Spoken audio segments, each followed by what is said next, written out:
माझ्या बहिणीला सांगा नको दूर दूर जाऊ, माझ्या बहिणीला सांगा नको दूर दूर जाऊ, सावित्रीच्या आम्ही लेकी सारे मिळून राहू, सावित्रीच्या आम्ही लेकी सारे मिळून राहू। आई वडिलांचा संसार 18-20 दारिद्र्यासी, आई वडिलांचा संसार 18-20 दारिद्र्यासी, अर्धी खाऊन भाकरी अर्धी राहिली उपासी, अर्धी खाऊन भाकरी अर्धी राहिली उपासी। माझ्या बहिणीला सांगा तुला नाही काही ऊन, माझ्या बहिणीला सांगा तुला नाही काही ऊन, संविधानाच्या पानात हक्क दिले गलिवून, संविधानाच्या पानात हक्क दिले गलिवून। माझ्या बहिणीला सांगा नको होऊ ग दुबळी। संविधान निर्माते विश्वरत्न परमपूज्य डॉक्टर बाबासाहेब आंबेडकर, मुलींची पहिली शाळा काढणारी माता रमाई, माता सावित्री, माता जिजाऊ, माता भीमाई, माता रमाई आणि ह्या विषमतावादी व्यवस्थेत समाजाचे नेतृत्व करणारे महापुरुष व महानायिका ह्यांना मी अभिवादन करते। इथे मंचावर उपस्थित वक्तागण, महिला सशक्तीकरण संघाचे पदाधिकारी आणि सदस्य ह्यांना मी मानाचा जय भीम। महिला सशक्तीकरण संघाचे अध्यक्ष व श्रामणेर संघ ह्यांना मी त्रिवार वंदन करते। इथे उपस्थित माझे बंधू आणि भगिनींनो ह्यांना जय भीम। ह्या पुरुषप्रधान देशामध्ये महिलांना फक्त चूल आणि मूल एवढ्यापर्यंतच सीमित ठेवलं गेलं, परंतु महापुरुषांच्या व सावित्री आईच्या प्रेरणेतून आम्हाला 2016ला एक प्लॅटफॉर्म मिळालं आणि ते आहे महिला सशक्तीकरण संघ। ज्याप्रमाणे आपण एखादं रोपटं लावतो आणि त्याला खत पाणी देऊन मोठं करतो आणि एक दिवस तो वृक्ष होतो, त्याचप्रमाणे डॉक्टर भदंत कीर्तीजी ह्यांच्या प्रेरणेतून आणि त्यांनी घेतलेल्या मेहनतीतून आज 2026ला महिला सशक्तीकरण संघाला 10 वर्ष पूर्ण होत आहेत। महिला दिवस है। इस खास मौके पर पूरे विश्व में हर क्षेत्र में महिलाओं के प्रति सम्मान, प्रशंसा और प्यार प्रकट करते हुए उनके उपलब्धियों को, उनकी संघर्ष की गौरव गाथा को याद किया जाता है। तो खुद के लिए एक बार जोरदार तालियां बजाइए। मी एक नर्सिंग ऑफिसर GMCला कार्यरत आहे आणि माझा जो प्रोफेशन आहे ते मोस्टली महिलांचं प्रोफेशन आहे। महिलांचं प्रोफेशन असताना महिलांसाठी जे आपण बोलतो आहे, आज एक दिवस बोलल्या जातं, त्यानंतर 364 दिवस सारखंच काम असतं।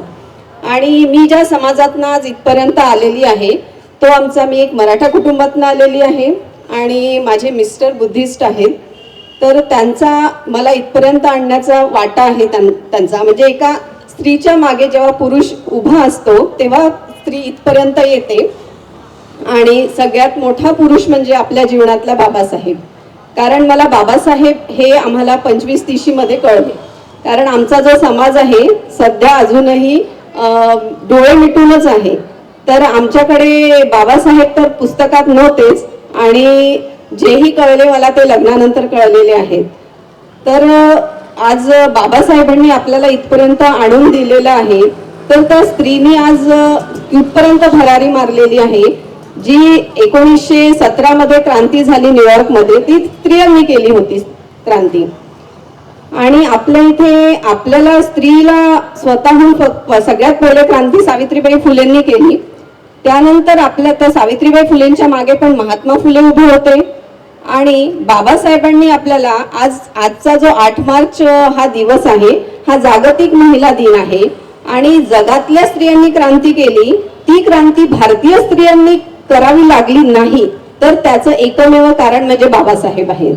तुम्हाला सगळं त्यांनी आणून दिलेलं आहे. तर मला असं वाटते की बाबासाहेबांनी ज्या दिवशी मनुस्मृती जाळली, तो जो 25 डिसेंबर 1927 ला जाळली, तर तो दिवस म्हणून आपल्यासाठी भारतीय महिलांसाठी तो दिन म्हणून महिला मुक्ती दिन होता. कारण आपण महिला ज्या आहोत, भारतीय महिला, एक बाबासाहेब पुस्तकांवर प्रेम करणारे जे बाबासाहेब होते, त्यांनी ते पुस्तक जाळावं. ते पुस्तक किती विषारी असेल याचा अंदाज आपल्याला येत असेल मनुस्मृती जाळल्यानंतर.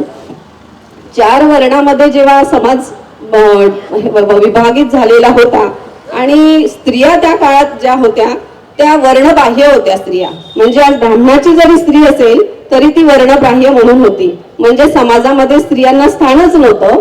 आणि ते स्थान आपल्याला बाबासाहेबांनी मिळवून दिलं आणि आपण आज इथपर्यंत आलेलो आहोत. तर हे मी आज इथपर्यंत यायचंही माझं यासाठी आलेली आहे की मला कुठेतरी त्यांना असं वाटतं की बाबासाहेबांना मी कुठेतरी नमन करावं.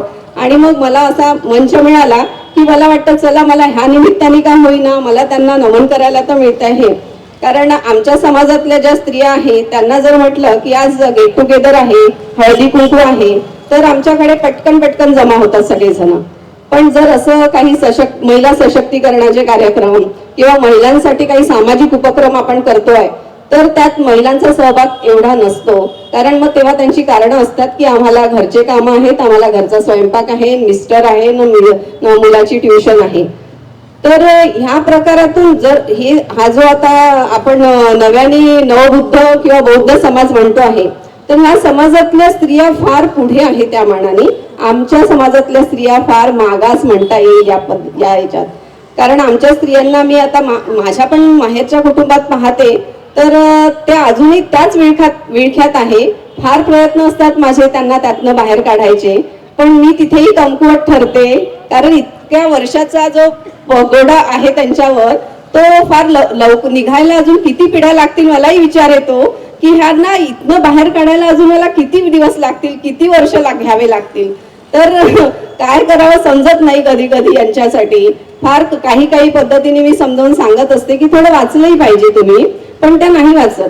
त्या काय वाचतात तर आताही म्हणजे मला फार चीड पण येते कधी कधी की त्या काय वाचतात. घरी एक डिफॉर्म झालेली मुलगी आहे आमच्या कुटुंबामध्ये, तिने काय वाचावं आता, तर 16 सोमवाराचं व्रत वाचते आता. म्हणजे विचारच येतो की तुला 16 सोमवार का बरं वाचावे वाटतात आताही. तर त्याचं उत्तर नसते का नाही सगळे करतात ना, त्यांनी कुटुंबात चांगलं होते म्हणतात. अगं तुम्ही डोकं आहे ना तुला, त्या डोक्याच वापर करावा लागेल ना कुटुंबात काही चांगलं करायचं आहे तर तो वापर 16 सोमवाराऐवजी भरपूर पुस्तकं आहेत ते वाच. पण त्यांच्या काही धानीमनी पण नाहीये आताही. ते म्हणजे विचार करण्यासारखी परिस्थिती आहे की आपण 2026 मध्ये जगतो आहे आणि त्या आताही 70 वर्षाच्या मागेच आहेत. तर हा एवढा मोठा जो गॅप आलेला आहे आता, आणि ह्या गॅपला मी वारंवार म्हणजे आता ह्या इथे मंच मिळतो मला आणि आम्ही बामसेफमध्ये काम करत असल्यामुळे थोडा विचाराची देवाणघेवाण होते आणि ते विचार मी समाजापर्यंत पोहोचायचा प्रयत्न करतेच आहे. आणि शिवाय आता आमच्या ज्या महिला आहेत, आमच्या प्रोफेशनल महिला, तर ह्या दिवशी 8 मार्च आला की 8 मार्च म्हटलं की त्यांना एवढं कौतुक असतं 8 मार्चचं.